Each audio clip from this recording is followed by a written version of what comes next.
যে সন্দেশখালীতে আজ থেকে 34 দিন আগে হামলার মুখে পড়ে পিছু হটেছিল ইডি, সেখানে গ্রামবাসীদের জোটবদ্ধ প্রতিবাদে পালিয়েছে শাহজাহানের লেঠেল বাহিনী, এমনটাই দাবি।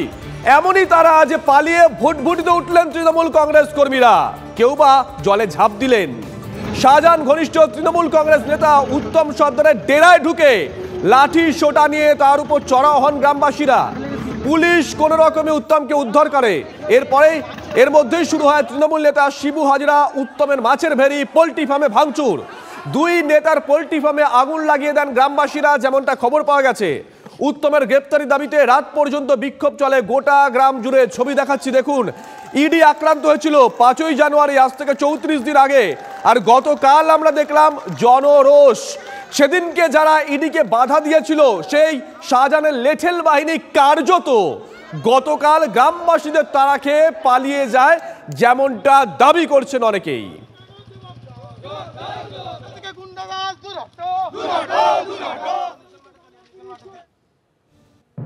শিবু হাজরা সন্দেশখালীর ভাগ, শাহজাহানের ঘনিষ্ঠ তৃণমূল কংগ্রেস নেতা। তার পোল্ট্রি ফার্মে ভাঙচুর করা হয়েছে, আগুন ধরিয়ে দেওয়া হয়েছে। এটাই কি জনরোষ? প্রশ্ন উত্তর শুরু করেছে। আজ সকালে সেখানে পৌঁছে গেছিলেন আমাদের সহকর্মী সৌরভ দত্ত। দেখুন ছবিটা। এক সপ্তাহ ধরে স্থানীয় তৃণমূল নেতৃত্বের বিরুদ্ধে রাস্তায় নেমে প্রতিবাদ শুরু করে দিয়েছিল সন্দেশখালী 2 নম্বর ব্লকের মানুষজন। শিবু হাজরা উত্তম সর্দারদের আমলে শেখ শাহজাহানের মদতে এখানে শিবু হাজরা বিপুল সম্পত্তি গড়ে তোলেন, পোলট্রি ফার্ম গড়ে তোলেন। আর সেই পোলট্রি ফার্মেই রোষ আছড়ে পড়ে। এই পোলট্রি ফার্মের একবারে ঢোকার মুখ থেকে সর্বত্র কিন্তু ভাঙচুরের চিহ্ন। চেয়ার ভাঙা অবস্থায় পড়ে রয়েছে, ড্রাম ভাঙা অবস্থায় পড়ে রয়েছে, যে বালতি রয়েছে পোলট্রি ফার্মের কাজকর্মের জন্য সেই সমস্ত বালতিগুলো ভাঙচুর অবস্থায় পড়ে রয়েছে। এখানে পোলট্রি ফার্মে যে মুরগির যে ছানা রয়েছে সেইগুলো তাদের জন্য যে তৈরি যে ঘর, সে ঘর থেকে তারা বেরিয়ে পড়েছে। অ্যাসবেস্টাস, প্রতিটা অ্যাসবেস্টাস কিন্তু একবারে ভেঙে চৌচির করে দেওয়া হয়েছে। বাঁশ দিয়ে, লাঠি দিয়ে, এই ধরনের লাঠি দিয়ে, এই ধরনের মোটা বাঁশ দিয়ে সেই সমস্ত ভাঙচুর চালানো হয়। অফিস রুমের ছবিটা একবার দেখাবো। অফিস রুমের ভেতরে কিন্তু এখানে অগ্নিসংযোগের ছবি রয়েছে, ফাইল কাগজপত্র সর্বত্র অগ্নিসংযোগের ছবি রয়েছে। এখানে আলমারি ভাঙচুর করে দেওয়া হয়েছে। এটা অফিস রুম থেকে যদি আমরা বেরিয়ে আসি, তারপর আমরা কোথায় যাব? আমরা তারপরে যাব হচ্ছে এখানে স্টোর রুম রয়েছে, স্টাফ রুম রয়েছে। সেই স্টোর রুম, স্টাফ রুম, সেখানেও কিন্তু ভাঙচুরের ছবি। স্টোর রুম, স্টাফ রুম দু ক্ষেত্রেই কিন্তু ভাঙচুরের ছবি রয়েছে। এই ভাঙচুরের ছবিটা ভেতরে সর্বত্র শয়ে মানুষ কিন্তু এই পোলট্রি ফার্মে ঢুকে তাদের যে রোষ কী কারণে? তারা বলছেন যে গত 3 বছর ধরে তারা এখানে কথা বলার সুযোগ পাননি, তারা জলকর পাননি। তারও আগে থেকে তাদেরকে দমিয়ে রাখা হয়। আর যখনই তাদের সেটা 100 দিনের কাজের টাকা চাওয়ার কথা বলতে পারেন, তাদের হকের কথা যখনই বলেন, আর সেটা জব কার্ডের বিষয় হতে পারে, সেটা সরকারি প্রকল্পের সুবিধা পাওয়ার বিষয় হতে পারে, সেটা তাদের যে চাষ জমি, সেই চাষ জমি তারা দেবেন না, সেই বিষয়টি তারা বলতে পারেন যে চাষ জমিতে তারা জলকর করতে দেবেন না, সেই প্রতিবাদ হতে পারে। সব ক্ষেত্রেই তাদের কণ্ঠস্বরকে দমিয়ে দেওয়ার অভিযোগ রয়েছে শিবু হাজরা, উত্তম সর্দার এবং নেপথ্যে শেখ শাহজাহান, এমনটাই অভিযোগ কিন্তু এখানকার মানুষের। এবং তারই জেরে এই তাণ্ডব এই পোলট্রি ফার্মে। এখন যে জায়গাটি রয়েছে আমরা ক্যামেরার সামনে, সেটি কিন্তু পাখিরালয় ছিল, অর্থাৎ এখানে প্রচুর পরিমাণে পাখি শিবু হাজরা এখানে রেখেছেন। এর পোলট্রি ফার্ম, বাগান বাড়ির একটা পরিবেশ। সেই যে পাখিরালয় যেটি ছিল, সেটিরও কিন্তু এখনও পর্যন্ত অ্যাসবেস্টাস থেকে ধোঁয়া উঠছে। ক্যামেরায় দীপঙ্কর জানার সঙ্গে সৌরভ দত্ত, TV9 বাংলা, সন্দেশখালী। এই হচ্ছে ছবি, হ্যাঁ এটাই ছবি। যাদের দাপটে একটা সময় আমজনতা মুখ খুলতে ভয় পেত, তাদের পোল্ট্রি ফার্মে ভাঙচুর করা হয়েছে। আর ঠিক এই ছবির পর বিস্ফোরক দাবি করেছেন গরিব মানুষেরা, গ্রামবাসীরা। কি বলেছেন তারা শোনাবো। এই ভাঙচুরের কারণ কি?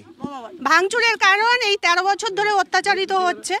তারপরে এই এত বছর ধরে এত কিছু জনসাধারণের সব কিছু কেড়ে নিয়ে টাকা পয়সা দেওয়া না দিয়ে অত্যাচার হচ্ছে। কালকে বিক্ষোভ হয়েছে, এই জনবিক্ষোভের জন্য এই ভাঙচুরটা করা হয়ে গেছে। কিন্তু আগুন ধরানো জনরোষের জন্য আগুন আমরা ধরাইনি, ধরিয়েছে শিবু হাজরার সাকেতেরা আর প্রশাসন থেকে এটা করিয়েছে। প্রশাসন এখানে করিয়েছে? প্রশাসন এখানে করিয়েছে। আমি দেখেছি ভোরবেলাতে 3 জন সিভিক ঢুকেছে এখানে, ঢুকে এখানে দাঁড়িয়ে থেকে আগুনটাকে ধরিয়েছে। আর ভাঙচুর কারা করলো? ভাঙচুর এখানকার আমরা জনসাধারণ করিয়েছে, এটা জনরসে করেছে। আমরা 13 বছর ধরে অনেক অত্যাচার সহ্য করেছি। কি অত্যাচার সহ্য করেছে? আমাদের উপরে অনেক মানে আমরা জমি কাজ করে টাকা চাইতে গেলে আমাদেরকে মারতো, আমাদের ছেলেমেয়েকে অকারণে ধরে থানাতে দিত। তারপরে এই একটা সরকারি জায়গার উপরে কি অত্যাচার হতো? কি অত্যাচার হতো? বাড়ির বউজিকে এসে বলবে যে মিটিং এ যেতেই হবে, যদি বলি যে আমাদের বাচ্চার শরীর খারাপ তাহলে ওখানে গিয়ে লিখে দিয়ে আসতে হবে যে আমার বাচ্চার এই শরীর খারাপ। আমার স্বামীকে পঞ্চমীর দিন 10-12 জন ছেলে পুলে এনে মেরে রেখে দিয়ে গেছে, আবার গিয়ে বলছে ওর মাকে তুলে নিয়ে আয়, ওকে তুলে নিয়ে আয়। আমার স্বামীকে অফিসে ডেকে নিয়ে গিয়ে মেরেছে শিবু হাজরা। এই দোকান বন্ধ করে নিয়ে বসিয়ে রেখে দেবে, অত্যাচার এইরকম বউদের ধরে মারবে, অত্যাচার করবে। বিচার নেই সন্দেশখালী, কোনো বিচার নেই, কোনো বিচার হবে না সন্দেশখালী। ভিডিও সব কিছু ওদের মতনই, কোনো কারোর কোনো এখানে কোনো আমরা ভিডিওর কাছে যাব না প্রশাসনের কাছে যাবো, কারোর কোনো অধিকার নেই। ওদের কথা মতনই উঠবে, ওদের কথা মতনই বসবে, কোনো কথা নেই। শাহজাহান এইখানে আছে কিন্তু পুলিশ এখান থেকে গ্রেফতার করছে না। শাহজাহান সন্দেশখালীর মধ্যে আছে কিন্তু পুলিশ এখানে গ্রেফতার করছে না শাহজাহানকে। যখন বুলবুলি হয় তখন কোনো কারো ক্ষয়ক্ষতি হয়নি, কিন্তু টাকা এসেছিল সরকার থেকে, সেই টাকা বিডিও সাহেব শিবু হাজরা শাহজাহান শেখ চেয়েছিল, বিডিও সাহেব দেননি, যার জন্য বিডিও সাহেবকে মেরে পা ভেঙে দেওয়া হয়। আমরা ভোট দিতে যাই, আমাদের কোনো ভোটের কোনো ভূমিকা নেই, ঠিক আছে? আমাদের হাত থেকে ভোট নিয়ে নেবে, নইলে ওখানে বন্দুক দিয়ে গুলি করে দেবে। আমরা আতঙ্কের মধ্যে আছি, এভাবে আমরা থাকতে চাই না, আমরা শান্তিপ্রিয় দেশে থাকতে চাই। মোট কথা ওদেরকে অ্যারেস্ট করতে হবে, ওদেরকে শাস্তি দিতে হবে, এখান থেকে তাড়াতে হবে। পারিবারিক অশান্তি ওদেরকে জানাতে হবে, ওরা তাদের দুই পক্ষের টাকা খাবে। কোন পারিবারিক আমাদের মিউচুয়াল কোনো সে মিউচুয়াল করার মধ্যে জায়গা দেবে না। সব কিছুতেই রুজি রোজগার হোক, জীবন জীবিকা হোক, সব কিছুতেই হস্তক্ষেপ। আর সেই হস্তক্ষেপ একেবারে অত্যাচারের সীমা ছাড়িয়ে গেছিল, সহ্যের সীমা ছাড়িয়ে গেছিল। তারই জেরে এই জনরোষ, এমনটাই বলছেন সন্দেশখালীর বাসিন্দারা। ক্যামেরায় দীপঙ্কর জানার সঙ্গে সৌরভ দত্ত, TV9 বাংলা, সন্দেশখালী। দেখলেন তো, আমজনতা বলছেন, গরিব মানুষ বলছেন, দিনের পর দিন, মাসের পর মাস, বছরের পর বছর শাহজাহান এবং তার লেঠেল বাহিনী তাদের ওপর অত্যাচার করেছে। তারা ভয়ে মুখ খুলতে পারেনি বলছেন। তারা কাজ করিয়ে শাহজাহান এবং তার লেঠেল বাহিনী তাদেরকে টাকা দিত না। তারা বলছেন জোর করে তাদের অ্যাকাউন্টে পড়া সরকারি টাকা নিয়ে নিত তৃণমূল কংগ্রেস নেতারা, না দিলে মারধর করা হতো। তারা বলছেন গরিব মানুষ, সামান্য চাষের জমি ছিল, চাষবাস করতেন, পেটে ভাত জুটত, সেই চাষের জমিতে নোনা জল ঢুকিয়ে দিত এই শাহজাহান এবং তার দলবল। তারপর সেটা ভেরি করা হতো, দখল করা হতো। একাধিক অভিযোগ, মুখ খুলছেন গরিব মানুষ। উত্তম সর্দার আমাদেরকে জল দেয় না, আমাদের জমি জায়গা সব কেড়ে নিয়েছে। আর যদি বলি ছেলেদেরকে অফিসে নিয়ে ডেকে নিয়ে কোদাল আছাড় দেয়। ওইখানে আমি জায়গা কিনেছি, খুব কষ্ট। ওই যে ঘরটা হয়েছে না, ওই যে আলা ঘর, হ্যাঁ ওই ঘরটা ঘর করা ছিল। মিষ্টি পুকুরে মাছ ছেড়েছি, পুকুর ভর্তি মাছ, সেই পুকুরে মাছ সব তুলে নিয়ে সব ইয়ে করলো, আমাকে আসতেই দিল না, মাছটা ধরতেই দিল না, এমন কাজ করলো। তখন কাঁদতে কাঁদতে আমি, দেখো এই একদিন তোমাদের চোখের জল হবে, তাই সত্যি আজ চোখের জল হবে ওদের একদিন। জল আটকে দিয়েছে, খাল বন্ধ করে দিয়েছে, আমাদের বাড়ি ঘরের জলও লাভতে দেয় না। পুলিশ প্রশাসনের কাছে গেলে ওনারা ভয় দেখায়, বলে যা করবে শিবুদার কাছে চলে যাবার। ওনার কাছে গেলে বাড়ির বেটা ছেলেদের তাড়িয়ে তাড়িয়ে মারে রাতের অন্ধকারে এসে। নুন জল তুলে শিবু হাজরা আর উত্তম সর্দার খায় করেছে। কথা বলতে গেলে মেয়ে লোক কি আর বেটা ছেলে কি গোপনে ডেকে নিয়ে কোদালের ঘাড়ো দিয়ে শুধু বাড়ি চালাচ্ছে, কোদালের প্রসাদী। বছর 1 মাস করে কাজ করেছে, একটা লিস্ট টাকাও দেয়নি, জব কার্ডের টাকাও দেয়নি, কিছু দেয়নি। এতদিন কেন মুখ খোলেননি আপনারা? এতদিন কেন চুপচাপ ছিলেন? ভয় আমরা কোদালের বেট একদিনে মুখ খুলবো কি করতে? জব কার্ডের টাকা আমাদের অ্যাকাউন্টে ঢুকে ওরা নিয়ে নেয়, আবার আমাদের পাইনি, 100 দিনের করে টাকা আমরা পাইনি জব কার্ডে। মুখ খুলেছি এর জন্য, তো আমাদের রাত্রে হয়তো ঘর থেকে হয়তো আমরা মেরেও দিতে পারে, আমাদেরকে আমাদের হামলাও হতে পারে। ওইখান থেকে আর এই সুইচ গেট সেই 7 নম্বরে ওই পৌলরা, এটা জলপথ, এটা জলপথ পুরোটাই বন্ধ করে দিয়েছে। এখানকার জল আর যাবে না, ওই পাশে কোনো মাছ চাষ যাবে না, কোনো পিন পোনা যাবে না, কোনো কিছু যাবে না, সব যাবে ঘেরে। তার একদম আমাদের দেওয়ালে পিঠ থেকে গেছে, আর কোনো বাঁচবার জায়গা নেই। আর কি বলবো, আর কিছু বলার নেই। খুব কষ্টের কথা, খুব দুঃখের কথা। বাপ মুখ্যমন্ত্রীর কাছে আর্জি যে এদের কি শীঘ্রই অবিলম্বে এখান থেকে সরিয়ে নিয়ে যাক, তা নাহলে বাপ ছিঁড়ে খেয়ে ফেলবে।